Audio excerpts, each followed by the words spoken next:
Perspektive, die diese Schönheit erkennt und eine innere Freude vermittelt, ist eine Antwort auf die innere Veranlagung, sich an Schönheit zu erfreuen und andererseits auch dem Schöpfer dieser Schönheit Aufmerksamkeit zu schenken. Wie ich in der Einführung bereits erwähnt hatte, durch die Wahrnehmung der Schönheit wird der Blick auf den Schöpfer dieser Schönheit gelenkt, auf Gott, von dem der Prophet des Islam sagte, Gott ist schön und er liebt die Schönheit. Diesen Ausspruch finden wir in dem Buch Nahjul Fasaheh, Hadith Nummer 690. Der Blick auf die Schönheit der Natur erinnert uns daran, wer der Schöpfer dieser Schönheit ist, und das ist ein sehr wertvoller Gedanke. در یکی از این نمونه‌ها در جملات امام علی هست که در واقع In einigen Überlieferungen werden uns im Hinblick auf bestimmte Tiere einige Beispiele dieser ästhetischen Sichtweise vermittelt.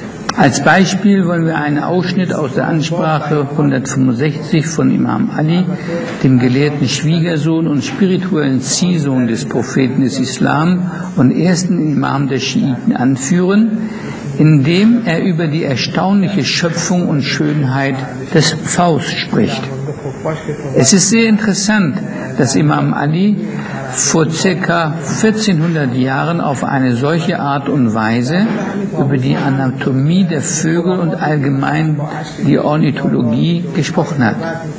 Interessant ist unter anderem, dass viele Ansichten, zum Beispiel hinsichtlich der Fortpflanzung der Vögel, die damals weit verbreiteter Irrglaube waren, in dieser Predigt verneint wurde.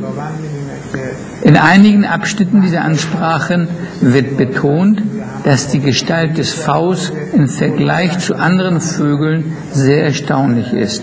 Seine Federn haben unterschiedliche Farben und sind wohl geordnet. Und wenn er ein Weibchen sieht, schlägt er ein Rad mit seinen Federn. Die Federn des Faust werden als perlmutterartig beschrieben, gleich einem Kamm. Seine Federn gleich einem Blumenstrauß, und Imam Ali vergleicht sie mit der Röte von Blumen oder der Farbe des Goldes. Wie war es möglich, diese klugen Vorstellungen von einer solchen geheimnisvollen Schöpfung zu haben, hinsichtlich derer viele Irrtümer möglich sind? In diesem Werk ist abgesehen vom V auch von anderen Vögeln die Rede. So wird zum Beispiel in Ansprache Nummer 155 die Fledermaus mit ihren speziellen Eigenschaften und ihrer Fähigkeit in der Nacht zu sehen thematisiert.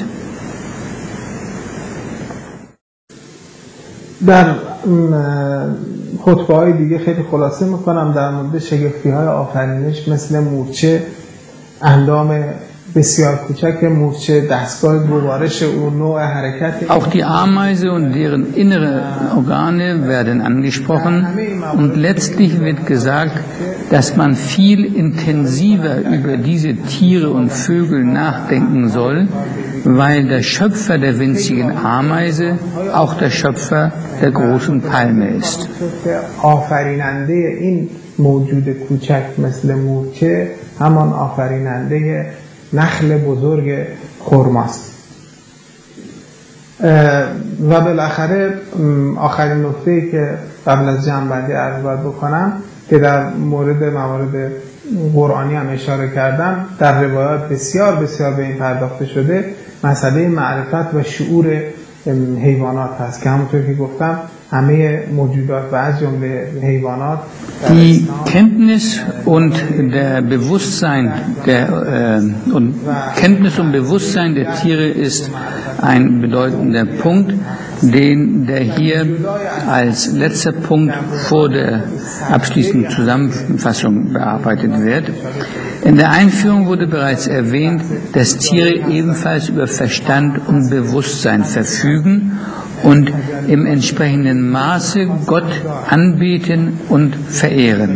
Es wird gesagt, und was an Geschöpfen in den Himmeln und auf Erden ist, wird sich vor Gott in Anbetung nieder. Das ist die Sura An-Nahl in Vers 49. In einem anderen Vers wird der Plural benutzt, das heißt alle Lebewesen gemeint. Wer immer in den Himmeln und auf der Erde ist, wirft sich vor Gott in Anbetung nieder. Die Sura Ar-Ra'd, Vers 15. Auf jeden Fall ist die Anbetung Gottes eine Sache des Verstandes und des Bewusstseins.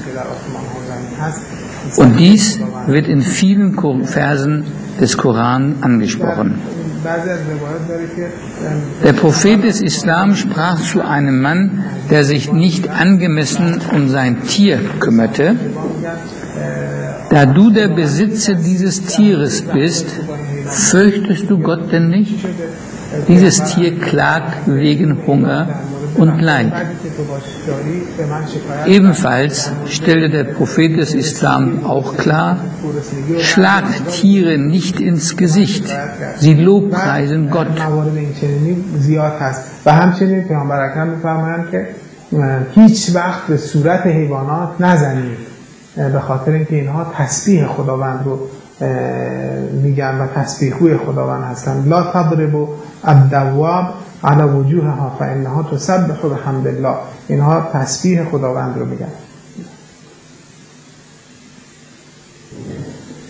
و نکته آخر که این قسمت این که در قرآن هم ما میبینیم نمونه های اشاره به این معرفت و شعور حیوانات زیاده. Herr Dr. Taribi erzählte eben auch etwas über islamische Mystiker und einen Dichter, der in mystischen Versen über Vögel etwas berichtet hat. Dabei ist natürlich die Übersetzung ins Deutsche sehr kritisch, weil auf der einen Seite das Persische ins Deutsche übertragen wird. Das hat nicht dann die gleiche Bedeutung und den Wert, wie man das in der persischen Sprache bringt. Aber ich bringe doch den Versuch der Übersetzung. Der berühmte iranische Dichter Hafez hat in seinen mystischen Versen bestimmte Vögel, wie zum Beispiel den Wiedehopf, thematisiert, der eine Botschaft Salomons an die Königin von Saba überbrachte, die im Koran als eine frohe Botschaft der Barmherzigkeit dargestellt wird. Die Morgendämmerung bringt dem Wiedehopf Salomons gleich die frohe Botschaft. Der Wiedehopf brachte vom Garten Saba die frohe Botschaft. Im Zusammenhang mit der Geschichte von Salomon, der die Sprache der Vögel verstand, wird im Koran sein Gespräch mit verschiedenen Tieren, wie zum Beispiel Ameisen und Vögeln, erwähnt. Auch das ist ein Beweis dafür, dass Tiere Verstand haben. Der Koran stellt fest, dass Salomon, der Nachfolger Davids, den Menschen erzählt hat, dass er die Sprache der Vögel erlernt habe. In Surah An-Naml, Vers 16 heißt es unter anderem: O ihr Menschen, die Sprache der Vögel ist uns gelehrt worden. In einigen Überlieferungen wird die besondere Kenntnis über das außerordentliche Bewusstsein von Tieren hervorgehoben, wie zum Beispiel in den Aussprüchen von Imam Sajjad, dem Nachfahren des Propheten und 4. Imam